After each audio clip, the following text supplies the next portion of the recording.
ልጅ እያለው ጨቅላ እያለው አያቴ አንድ ነገር ትነግረኝ ነበር። ያ ነገር ግን አድጌ እንደሚሆን አላወኩም ነበር። ምን ትለኝ ነበር መሰላችሁ? ኢዩኤል አንድ ቀን አድገህ ሰው ሆነህ በርንሌን ትደግፋለህ። የቋጠሮ ቀን ይኸውልህ፣ አንደክምም። ሳካ ሳያርፍ ነው ቻምፒዮንስ ሊግ ቢጫወተው ደክሞት ማለት ነው። ይኸውላችሁ ዛሬ ጠንከር አድርገን እንደዚህ አያረጉትም አይባልም ወገን። በቃ ፈረጠ እኮ ፈርጧል። ያለውን ይዘህ ቆዳውን ይዘህ መቋጠር አለብህ። ያራዳ ልጅ የምትናገረው ነገር አለ ከመሞቱ በፊት ለበርንሌ ማዱዌካ በጣም ልትለኝ ነው። እስቲ እናያለን። የራስህ ጉዳይ። ለበርንሌ ፍሬ ለበርንሌ ከእዴ ቀልድ አይደለም የተያዘው። ፍሪ እኮ ነው። የኔ የለም ሲጀመር የኔ የለም። ገና ድሮ በራሴ ቲም ነው የጋየው። በራሳቸው ከሆነ እሺ አማራጭ የለም። በራሳቸው ከሆነ ያስማማለሁ። የኔ እንደሌለ ወቁ። ግን አማራጭ የለም። በራሳቸው እሺ ካሉ በቃ ምን ማድረግ ይቻላል እንጂ ይሄ የሚሆን ነገር ሁሉ አይደለም እኮ አይመስልም። በቃ ምንም ነው የማይመስለው። ይሄ ምን ማድረግ ይቻላል? ገባ አይደል? በቃ መጋፈጥ ነው እስከመጨረሻው። እንግዲህ እኔ ወደ ካርታ ምናምን እየፈለኩ ነው። ካገኘው አሳውቃችሁ። ፈርስታፍ አይተን ጨዋታውን የለውም እኔ የለውም፣ እሱን ያዙልኝ። እንግዲህ ያው እናንተ የሚያዋጣውን ልንገራችሁ። በዚህ ፕሮሞ ኮድ ስትመዘገቡ 600% ቦነስ ታገኛላችሁ። የቴሌግራም ሊንክ ባዮ ላይ ከፈለጋችሁ በዚህም ሰርች አድርጋችሁ ይመጣላችኋል። የራሴ ቀመር አለኝ ካላችሁ ይሄው። በዚህ ግን ፕሮሞ ኮድ ስትመዘገቡ 600% እንደምታገኙ ልንገራችሁ። ቀመርን ከፈለጋችሁ አለ። የሌለው ግን ዛሬ ምንም ነገር ያለ አይመስለኝም። በርለኔ አይ በውጣ መንገድ ቶሎ ማዘጋጀቱ ነው የሚሻለው። ጀማው ዛሬ ወንዱ የወንድ መጨረሻ አቃጥሎ እንደዚህ ድብን እርር አድርጎ ዋንጫ የሚወስዱ ክለብ ወንዱ ክለብ ዛሬ ጨዋታ አለው ከበርንሌ ጋር። ቁጭ ብዬ ቋጥራለሁ ካልክ ፍሬንም አፈርጠህ ጎል ቆጥረህ በአርሰናል ጨዋታ ተማርከህ ትተኛለህ። አለቀ እኮ። ምንም የሚፈጠር ጉዳይ ምንም በርንሌ ያስጥለዋል ብለህ ማለት ነው። 1% ጥርጣሬ እንዳይገባ፣ ምንም አይነት ጥርጣሬ እንዳይገባ። ዘመኑ የአርሰናል ነው። ደግሞ ምንም ልታረገው አልችልም። በቃ ዘመኑ የአርሰናል ነው። እኛም እኮ ንግስናችን የሰጠነው እኮ ለአርሰናል። አለቀ እኮ። ማመን አለብህ። እርድብን ቅጥል ትላታለህ እንጂ ምንም የምፈጥረው ጉዳይ የለም። ዘመኑ የአርሰናል ነው። ጭራሽ በርንሌ ምናምን ብለህ ተወክባለህ እንዴ? 19 ቡድን ተደምረህ ምርጥ 11 አታሸንፈውም አርሰናል። ለምን? ዘመኑ የአርሰናል ነው። አለቀ እኮ በቃ። ዘመኑ ፍቅር ካለ ባጃጅ ባስ ይሆናል። ቋጠሮ ካለ በርንሌ ባርሴሎና ይሆናል። ጻድቃኖች ጀለቢያን ለብሰህ ነጠላሽን ለብሰህ ጸሎት፣ ቀጥታ ወደ ጸሎት። ባለፈው የቋጠሮን ግንባር አሸንፈን በጸሎት ነው የተበላነው።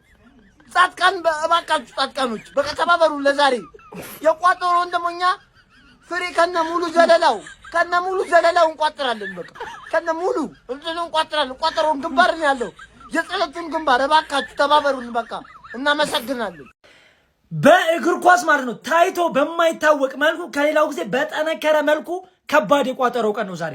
የማንም ደጋፊ የጨዋታ እንዲያመልጥ አይፈቀድም፣ ግዴታ ነው ዛሬ። በቃ በከባዱ ወይኔ በርንሌ እንደው እግር ኳስን ሴቭ ባደረገልን እባኮቹን የዛሬን። እሺ በቃ ዌስትሃም ባለፈው እንደዛ ተሳቀን፣ በርንሌ ግን በቃ የመጨረሻ ቻንሳችን ነው።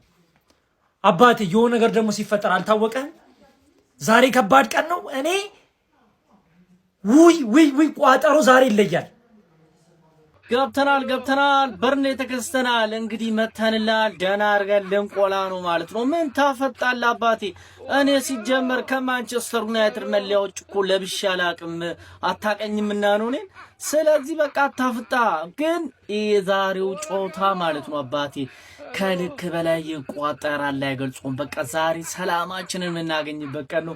አሊያም ደግሞ ተበጥብጠን የምንተኛበት ቀን ይሆናል ማለት ነው። ስለዚህ እያንዳንዱ ማህበረሰባችን ለሀገሪቷ ሰላምና ደህንነት ሲል መቋጠር ይኖርበታል፣ ግዴታ ማለት ነው አባቴ፣ ግዴታ። ዛሬ በፍሬ ነው የሚባል የለም። ዘንጉን ይዘህ ነው መቋጠር ያለብህ አባቴ። ዘንጉን ይዘህ መቋጠር ካለብህ ግዴታ ነው አለብህም። ያም ለሀገሪቷ ሰላምና ደህንነት ሲባል በዘንጉም በፍሬው በማትቋጥሮ ነገር የለም ማለት ነው። ለማንኛውም ብቻ ግን ለጀማው እንዲደርስ ሼር፣ ኮፒ ሊንክ፣ ሪፖስት ማድረጋችሁ እንዳይዘነጋ። እንዴት ናችሁ የመድፈኛው ቤተሰቦች? እንዴት ነው? ዛሬ ከበርንሌ ጋር ተወዳጁ ቡድናችን እንደሚጫወት ታውቃላችሁ። እና እስኪ ስለዚህ ጌም ስታስቡ ምንድነው እየተሰማችኋል? የሆነ ቅልቅል ስሜት ነው የተሰማችሁ አይደለም? እስኪ ኮሜንት ሴክሽን ላይ የሚሰማችሁ ነገር እያስቀመጣችሁልኝ ለፉ። ስለዚህ ጌም ሳስብ እኔ ጀስት ምንድነው የሚሰማኝ የሆነ አብዛኛው እንደጠበቅነው ከባድም ላይሆን ይችላል። የሆነ በሰፊ የጎል ልዩነት እናሸንፍ ይችላል። ቢያንስ በትንሽ 3-0 እናሸንፋለን ብዬ ነው ማስበው። በዛው ልክ ደግሞ ያው ምን ያህል ፕሬሸር እንዳለብን በዚህ ሰዓት ሁላችሁም ታውቃላችሁ ብዬ ነው ማስበው። ግን በእርግጠኝነት በኤምሬትስ የመጨረሻ ጨዋታችን ነው የምናደርገው በዚህ ሲዝን።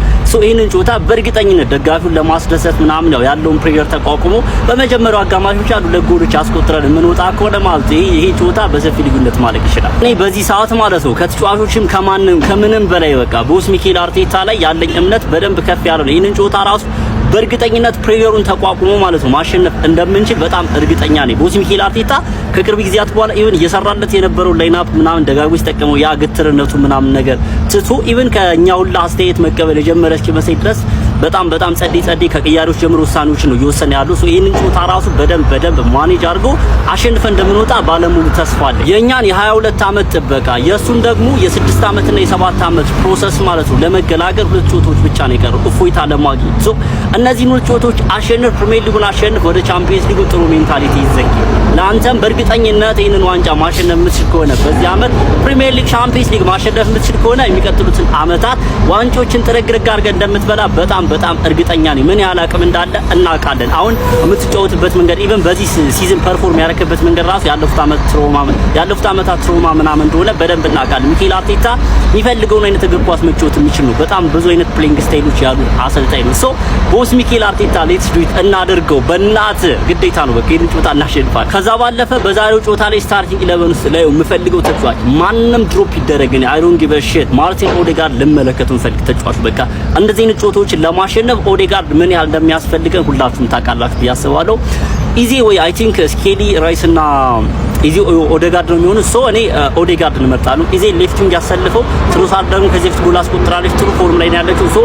ወኢዚ ኢምፕሩቭ ያድርጉ። ምክንያቱም ያለፉት ሁለት ሶስት ጨዋታዎች ኢዚ ምንም አይነት ነገር ኮንትሪቢዩት አላደረገም። ስለዚህ ኦዴጋርድ ደግሞ በዚህ ጨዋታ ላይ በጣም የሚያስፈልገን ተጫዋች ነው። ግዴ በስከመጨረሻ ማለት የምፈልገው ነገር ቢኖር የዛሬውን ጨዋታ ቅጥቅጥ አድርገን 3-0 አሸንፈን 3-0 የሚያልቅ ይመስለኛል። ይሄ የኔ ኦፒኒየን ነው። ሚኬል አርቴታ ቦስ ሚኬል አርቴታ ሱፐር ሚኬል አርቴታ በዚህ መልኩ በደሳስ በነደቅ መመልከት እንፈልጋለን። ያርግልን አሜን እያላችሁ የጨዋታ ግምታችሁን ኮሜንት ሴክሽን ላይ አስቀምጡ። ማንምና የማንም ክለብ ነጥብ እንዲጥል መጠበቅ አይጠበቅብንም። ከአንድ ሳምንት በኋላ ፓላስን አሸንፈን በዚህ መልኩ ሰለብሬት እናደርጋለን።